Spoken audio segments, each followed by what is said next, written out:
So who wants the NFC North? Two Titans still battling for it. Lions made light work of the Bears yesterday. Jared Goff throwing for 336 yards and 3 TDs. Jamison Williams caught one of them. Detroit is 13-2 on the year. But you know who else is 13-2? The Vikings. And the Vikings played in a game that was a whole lot closer yesterday, taking on the Seahawks. Sam Darnold and company. They did walk away with that 27-24 win. Justin Jefferson had 10 catches. 2 of them were for scores, as that NFC North race is mighty tight, as is the race to be the #1 seed in the NFC. You can basically just ixnay the Eagles there, because they likely will not be getting that top spot after falling this weekend. But the Lions and Vikings still will play each other on week 18. It could be so interesting before we get to week 17, and all the fun will begin. Now, Fresh Takes are presented by Fresh Pet. It's not dog food, it's food. Our Fresh QBs, Matt Ryan, here with us once again on a Monday morning. And Matt, you look at the Vikings, 13-2, but it feels like that they get no love. They get no respect. Like, what's going on? Are they the best 13-2 team ever that we don't talk about? I think so, man. It's wild, right? Week in and week out, they just continue to win ball games. Lots of close games that they've found a way to get the job done. And I think it's partly because, you know, we came into this season not knowing what to expect from them. They draft J.J. McCarthy early on. Sam Darnold ends up being the starter because of the injury. And then he kind of has this explosion. And I think every week we're kind of waiting to see, like, is this the week they take a step back? And they just haven't done it. Kevin O'Connell's done an amazing job up there in Minnesota. But, you know, they're for real. I mean, they've got pieces on the offensive side of the ball, the explosive plays that they can make. We're seeing Justin Jefferson right here on the go balls. Jordan Addison, another guy who can go up over the top. They can run the football. Sam Darnold, you know, as proven, right, that he works in this offense and he can make plays, climbing in the pocket, the flick of the wrist to throw this ball down the field, a little back shoulder on that route right there. So I for sure think they're probably the quietest 13-2 team I've ever seen. And they've got a legit chance. I mean, they've got the toughest road, or the tougher road, I should say, than Detroit. Detroit plays San Francisco this week, and the Minnesota Vikings will have Green Bay, right? And so they've got to knock off 2 in the NFC North to get that number one seed. But they certainly have a chance, and I think it's probably most important. You had those 3 teams up there. I think it's probably most important for the Minnesota Vikings to have that home field advantage, given the way that they play, throwing the ball down the field, given what their defense can do, and the inexperience of that team in the playoffs. I think it's paramount for them to make a Super Bowl run to have that 1 seed. Matt, you mentioned the other team they're in the race there for at the top of the NFC, the Detroit Lions. Dan Campbell in his bag once again yesterday, pulling out the trick plays where just about everyone falls down. They still throw a touchdown to Sam Laporta over the top. I want to get your thoughts on that play. And do you think the Lions have regained their footing after that loss to the Bills? Well, I'll start with the play. The play was awesome. I mean, and the audio on that play was incredible too. You heard everybody kind of yelling fumble, whatever, stumble. The sell from Gibbs and Jared Goff was about as good as it gets, and then Laporta just scraping on the backside wide open. Ben Johnson, Dan Campbell, not scared to dial up the trick plays. It seems like they've got an endless amount of ones that hit, right? And when they hit. So it's really impressive. But as far as them kind of regaining their footing, you know, I still think the injuries that they've had on the defensive side of the ball are going to be tough for them to overcome, right? As you go against some of the best teams in the NFC during the playoffs, you're going to have to stop them. You're going to have to stop Saquon Barkley on the ground. You're going to have to stop Justin Jefferson and Jordan Addison, guys like that through the air. And I think it's going to be hard for them to overcome all of the injuries. Aaron Glenn's done an amazing job. But at some point, you need your guys out there. And some of those guys are not coming back. You talked about maybe stopping Saquon Barkley. That's something that really no one has been able to do this year at all. Certainly, the Commanders were unable to stop Saquon Barkley yesterday, but the Commanders able to still get a win over the Eagles, even despite the multiple turnovers from Jaden Daniels. He throws for 5 touchdowns in that win. He just immediately has changed the scope of everything for the Commanders. Like, he had the lull, of course, during his rookie year, but the way he's playing now, how he's been able to just really turn it around.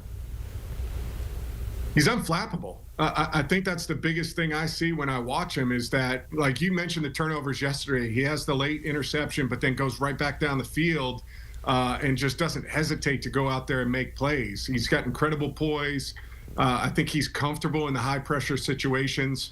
You know, we talked to Dan Quinn earlier in the year, and he was telling us about one of the situations early in the season. They're getting ready for a 2-minute drive, and he goes up to Jaden. Jaden's sitting there smiling. Dan's like, man, he was more prepared, more ready for it than I was, right? He was more calm in that situation than I was. And so I think this guy's built for these type of situations, and he's created belief around him.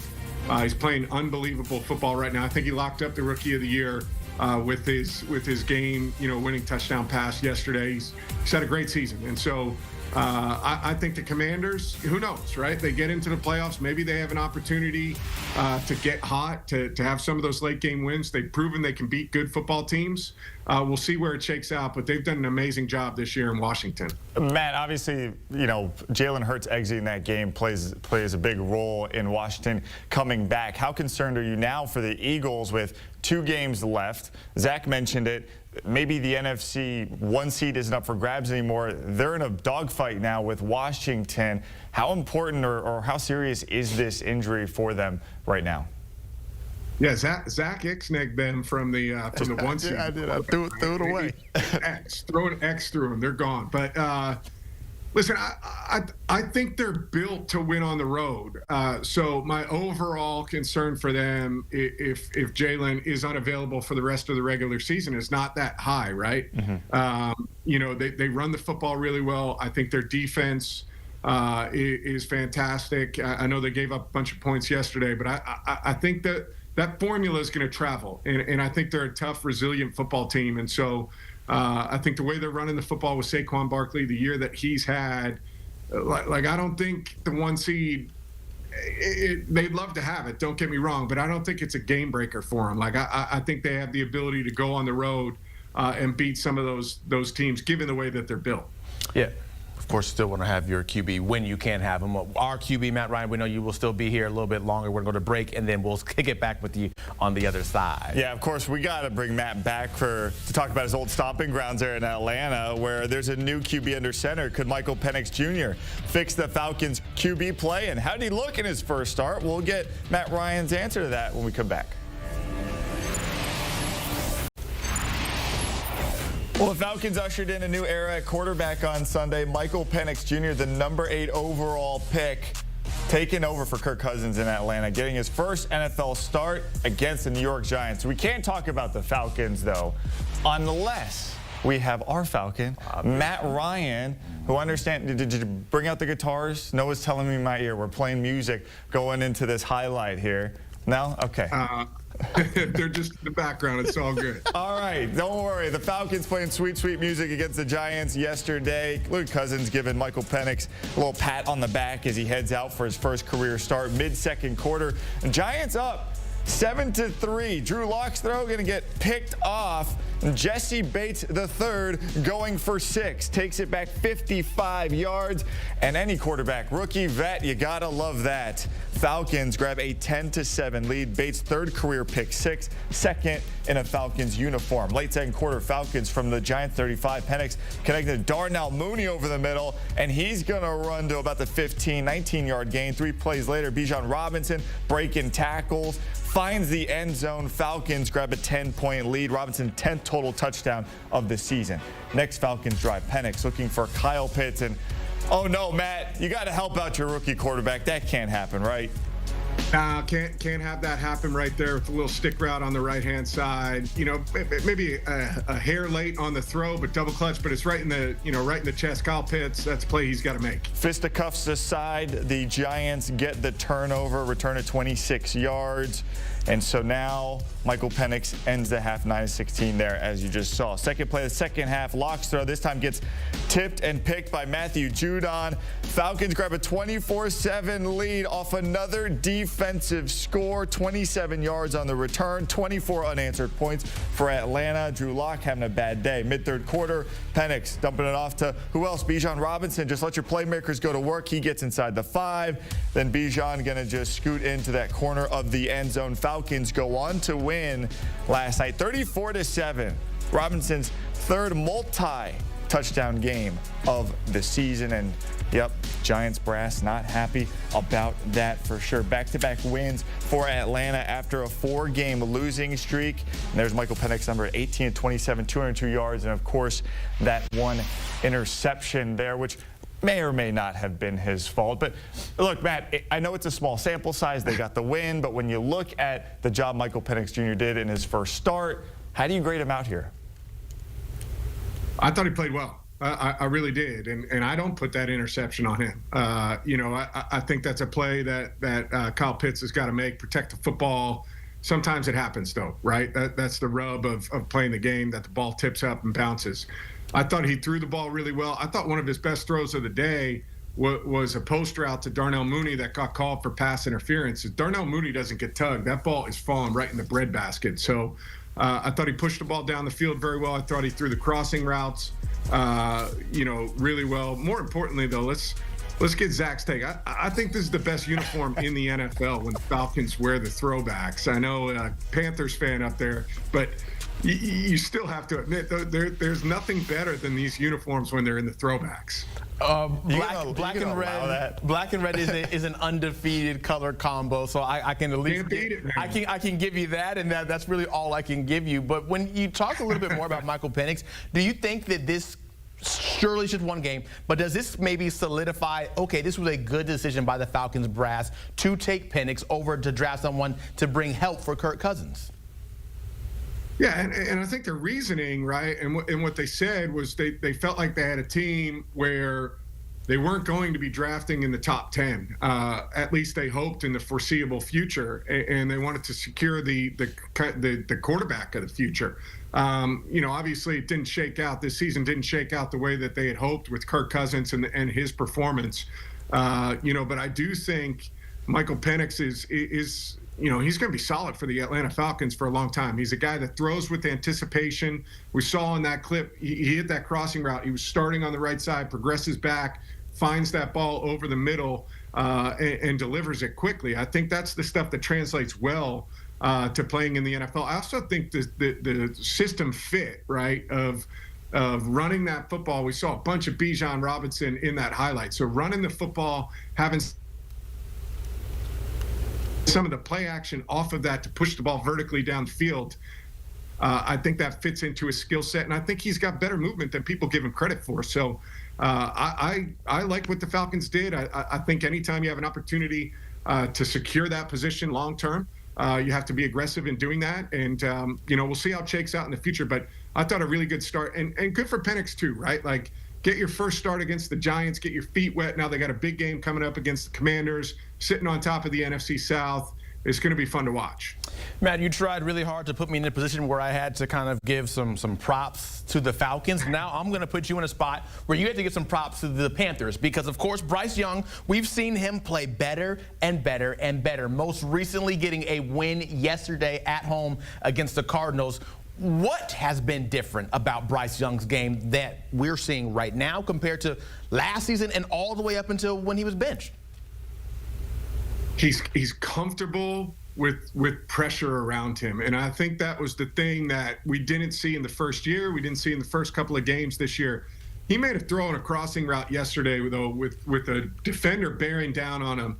He takes an absolute shot and delivers a dime on the crossing route.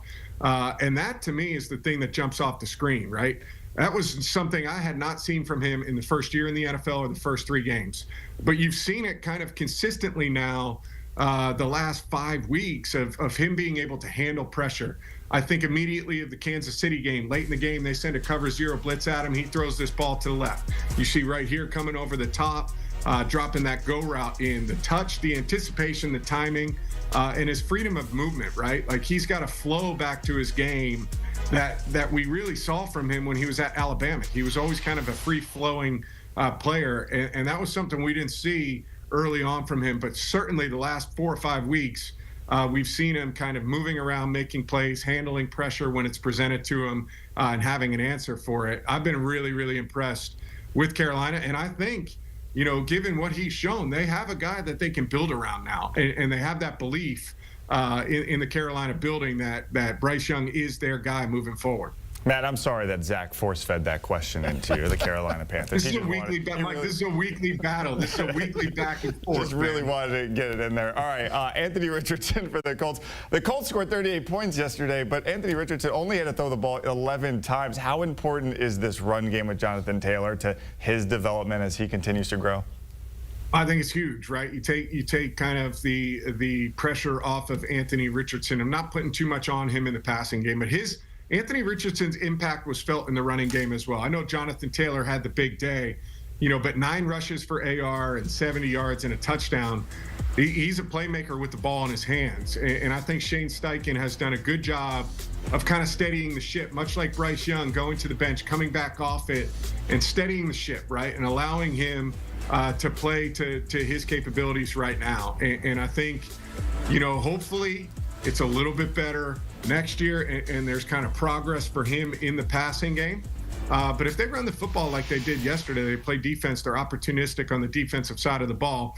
I think they're a little bit too far back to kind of squeak into the playoffs. But I think there's room for optimism there in the future. He's got to improve as a passer. There's no doubt about that. But his ability to run with the football allows for them to do a lot of different things in the run game.